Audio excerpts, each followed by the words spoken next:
I know some of you watching still think cannibalism only happens out in some forgotten tribe deep in the jungle or halfway across the world where there's no signal and no laws. But that's not true. It's closer than you think. Your neighbor could be one, that quiet coworker, so could your boss, or the woman who handed you your coffee this morning.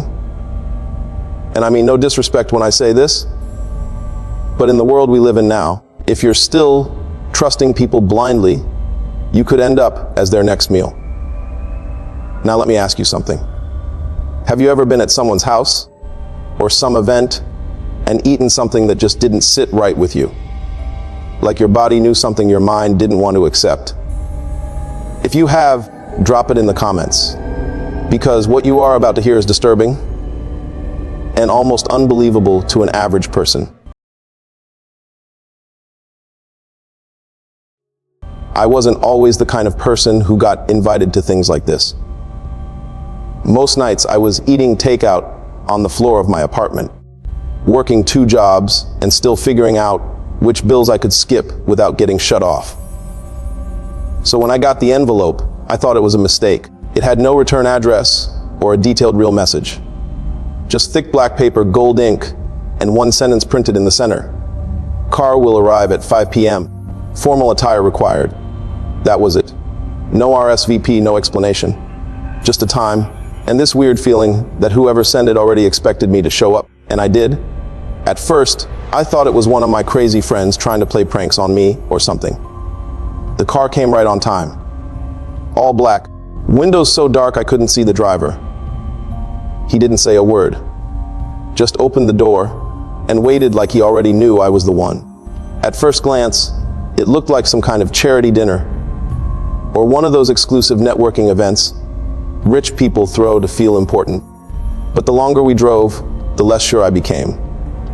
We left the city, took exit after exit, until we weren't even on a real road anymore. The map on my phone stopped updating. There was no signal, no signs. Just trees on both sides, and that low hum of tires on old pavement. I asked the driver where we were going. Nothing. He didn't even glance at me. Eventually, we pulled up to a gate. Tall, black metal, way too clean for how deep in the woods we were. A woman stood on the other side, dressed in pale gray. She didn't say hello or ask my name, just held out a small box and said, "Your phone, please." I hesitated for a second, but something about the way she looked at me made it clear. I didn't really have a choice. I handed it over. She locked it in the box and didn't say another word. Then she turned and walked down a gravel path, and I followed. There wasn't much light, just a few low garden lamps lining the walkway. Everything else felt dim. I couldn't hear anything. Not the wind, not birds, not even our footsteps after a while. Just the crunch of gravel at first and then nothing. The house looked newer than I expected. Big, clean, with warm lights in the windows. Not creepy on its own, just too perfect. Like no one had lived in it long enough to mess anything up yet. She opened the door and stepped aside without a word. I walked in. Inside, it smelled like wood polish and something cooking. I could hear soft music somewhere, but it was hard to place, just a few notes at a time, then quiet again. She led me into a large dining room.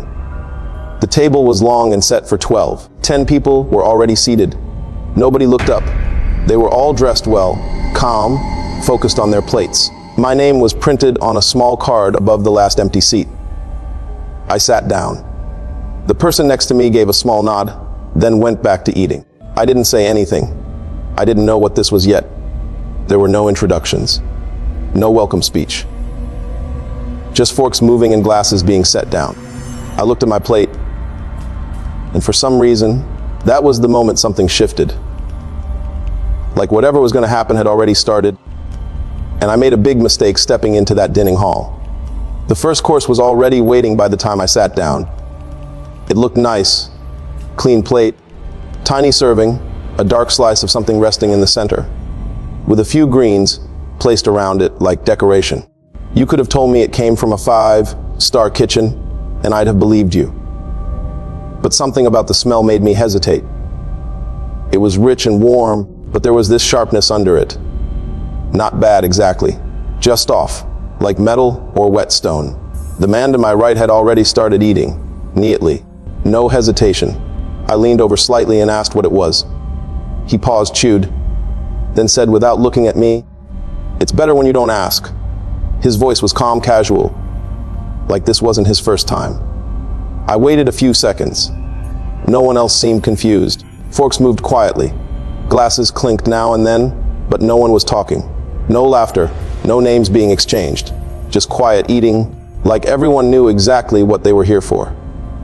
Across from me, a woman in a deep red dress caught my eye. She didn't smile with her mouth, just nodded once, slow and patient, like she was giving me permission. I picked up the fork. The first bite was small, just enough to get it over with. It was soft, tender, but dense, like meat, but not like anything I'd had before. My mind started flipping through possibilities, and none of them felt right. The taste didn't hit me right away. It crept up a few seconds later. Heavy, salty, and something else, something sour that stuck to the back of my tongue.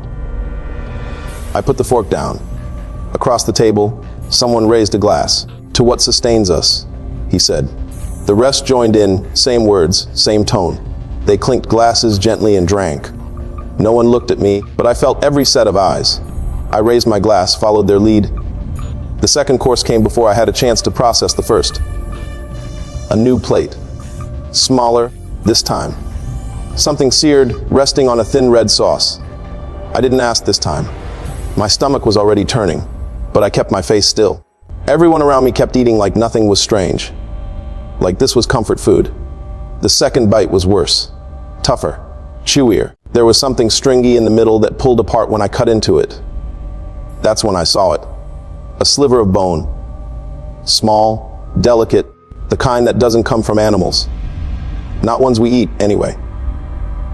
I looked around again, hoping someone else noticed. But they were already moving on. Forks scraping plates. Wine being poured, quiet, polite nods between guests. No questions, no reactions. Just the quiet sound of chewing and swallowing. And for the first time, I realized I wasn't just attending some strange private dinner. I was part of a full-blown ritual. My mind went crazy right there and then. I told myself I just needed air. The room had gotten too warm. My head was spinning. My stomach was doing this slow roll that wasn't quite nausea, but wasn't far off either. Everyone else was still eating, still perfectly calm. And I didn't want to cause a scene, so I just stood up and said I needed the bathroom. No one said anything, but I could feel a few eyes on me as I stepped away from the table. The hallway outside was long and hushed. Thick carpet swallowed my footsteps, and the lights were dim, too dim for a house this big. I passed a few doors, all closed. No markings, no sounds coming from inside. I didn't see any signs, but I kept walking like I knew where I was going. After a few steps, I caught a faint smell. Cleaner, maybe bleach. And under it, something sharper, like meat left out too long. One door was cracked open. I slowed down. The smell was stronger now, and I heard a sound, running water. I looked back down the hall. No one. So I pushed the door open just enough to see inside. It was a prep room. Bright lights, white tiles, metal counters. A sink ran steadily in the corner, water pooling around a stack of gloves. On one of the tables, something lay half, covered by a towel. And next to it, bone. Not a bone, a tray of them. Arranged by size. Too small to be animal. Too clean to be from a butcher. The light from a fridge in the corner caught my eye. The door was slightly open. Inside were vacuum, sealed bags, neatly stacked. Handwritten labels stared back at me. Female, 14. Tender, male, 9. Intact. I stepped back so fast I bumped the table. One of the tools slid off the edge and hit the floor with a sound that echoed far, too loud. That's when I heard him. A voice behind me, calm, like he'd just been waiting. "You're not supposed to be in here." I turned. A man in black stood in the doorway, no anger in his face, just watching me like I was late for something. He didn't move, just nodded toward the hallway. "Dinner's not finished," he said. "You don't want to be rude." The last time I was ever forced to eat dinner was when I was still a kid, and I hated the green veggies on my toast. I still hate it. But right then, I would have eaten 1,000 slices, dripping with spinach and bitter leaves, before I touched another fork of what they served here. But before I could even turn around or speak, 2 men were already walking toward me. Not in a rush, just steady and sure, like they'd done this before. Each one grabbed an arm, not rough, but firm enough that I didn't try to argue. They walked me back to my seat at the long, silent table, where another dish had been placed in front of me. Something red, still steaming, cut into neat squares. The smell hit first, sweet, spicy, almost like barbecue, if you didn't know any better. If you hadn't just seen what I saw, I sat down. My napkin had been refolded, my glass refilled. Everyone else was already eating, talking quietly, smiling, like nothing had happened. The woman across from me raised her eyebrows and said, "You missed the wine pairing. But this course is excellent, very delicate." Then she popped another piece into her mouth and closed her eyes like it was the best thing she'd ever tasted. I looked down at my plate, my fork. My hands, they were shaking. Someone at the far end of the table raised a glass and gave a short toast. I didn't catch all the words, just something about rare selections and the sacrifice of youth, and everyone clapped. Polite, like they just watched a violin recital. My stomach turned. I tried not to breathe through my nose. Then a voice leaned close to my ear. The same man who led me back. "It's rude not to eat," he whispered. I picked up the fork. My fingers barely worked. I cut the corner of one piece. The inside was darker than the outside, soft but dense. I brought it close to my mouth, not to eat, but just to pretend, to buy time. But then the woman next to me leaned in, her smile twitching at the edges. "They can always tell when someone isn't really eating," she said. "And that usually means they bring out the host's cut." She raised her eyebrows, tapped her plate with the side of her knife, and took another bite. I forced the piece into my mouth, chewed once, twice. I couldn't swallow. I wanted to throw up. I wanted to scream. But I didn't. I just smiled, barely, and nodded like it was fine. Because I was starting to realize something. This wasn't just a dinner. It was a test, and I was failing. At that point, I knew I could be in danger. My will to survive was so strong, and I figured that the only way to survive is by complying. This is the point where most people back out. If you're still here, don't just watch. Subscribe. The stories only get darker from here. What do we expect of people who drink human blood to stay young? If they can drink blood like wine, then eating human flesh on toast would definitely be a normalcy. I plunged right into research into what the hell happened at that bizarre dinner I went to. As a struggling actor, I used to be desperate to join the big boy club. But right now, I think I know well enough to stay the hell away from Hollywood and all the cannibals parading as angels of light. It didn't take long before the pieces started to fit together. I'd heard the rumors before. Everybody has. But I always laughed them off like everybody else. Rituals, secret societies, underground circles where fame isn't earned, it's bought in blood. But once you've tasted their dinner, the laughter doesn't come as easy. I saw photos, old ones, buried articles, forum posts that vanished days after they were published. Patterns started forming.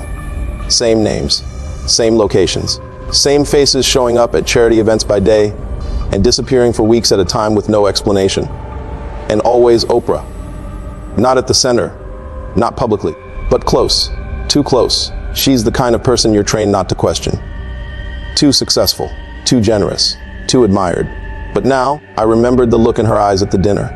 Not surprise, not discomfort. Ownership, like she had seen this scene 1,000 times and knew exactly how it would play out. Some of the diners that night were celebrities. Not A-listers, but recognizable TV hosts, directors, investors. One of them toasted to the harvest. I thought it was a joke. Now I don't, because the more I searched, the more I found this wasn't a dinner, it was a test, a screening, to see who flinched, who chewed, who came back for seconds, and maybe more than that, who'd keep quiet. What scared me most wasn't what they did, it was how easy they made it seem. how normal it felt once you were inside.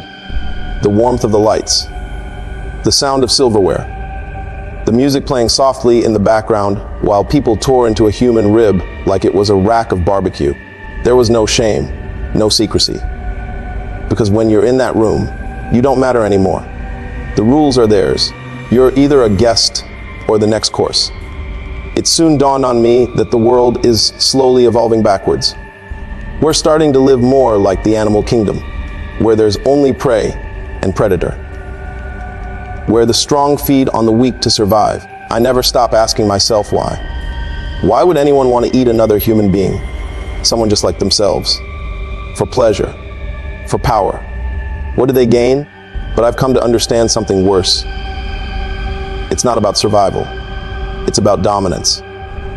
It's about making sure the rest of us know we'll never be them. Not really. It's the ultimate display of control, turning someone into a meal and smiling while the cameras flash the next morning at a charity gala. They don't need to do it. They want to. Because when you have everything, money, reach, protection, what's left? What do you do to feel something? You take what no one else would dare to. And in their circles, eating a person isn't unthinkable. It's just another line to cross. Another private joke between monsters. And once you've seen it, once you've been part of it, even if you didn't ask to be, they know. They know you carry their secret, that you're tainted now, and worse, you understand. And maybe that's what kept me quiet for so long. Not just the fear, not just the threats I knew would come, but the fact that deep down, I knew I wasn't entirely innocent anymore. I sat at that table. I watched. I ate. And no matter how much I try to justify it, no matter how much I tell myself I didn't know what it was I did, at some point, I did. And I didn't stop. It's been 3 months since that night. I changed cities, threw out everything I owned, cut off every contact. I even changed my name. But it doesn't matter. Because I didn't leave that place the same way I went in. Something changed. Something broke. And I don't think it's ever coming back. I used to love food. Street tacos, cheap takeout, greasy pizza at midnight. Now I barely eat. I pick at things, chew slow, wonder where it came from. Not because I think it's happening again, but because I know it already did. And sometimes when I do eat, I swear I can still taste it. Not the meat, not the flavor, the moment. That second when I knew exactly what was happening, and I didn't put the fork down. I don't dream anymore. Not really. Just flashes. Faces I saw at the table, fingers tapping on crystal glassware, a mouth smiling too wide, and Oprah, her eyes calm, certain, like she was looking at something she'd raised from the ground herself. Some nights, I wake up and my jaw hurts, like I've been grinding my teeth or biting down in my sleep. Like I'm still at the table, still trying to swallow what I'll never forget. I used to think monsters were easy to spot. Sharp teeth, twisted smiles, blood on their hands. But I sat across from them, ate with them, and they didn't look like anything other than people who knew they'd never be caught. I don't tell this story for sympathy. I'm not warning you to stay away. Because if you're watching this, it's already too late. The invitation doesn't come to strangers. It comes to people like me. And now, maybe like you, or maybe not. Before I leave, I must warn you, they've got the money to erase things. To bury videos, stories, even people. So if you're seeing this now, like it, share it, and hit subscribe, because I can't promise it'll still be here tomorrow. Most don't get this far. You did. Don't waste it.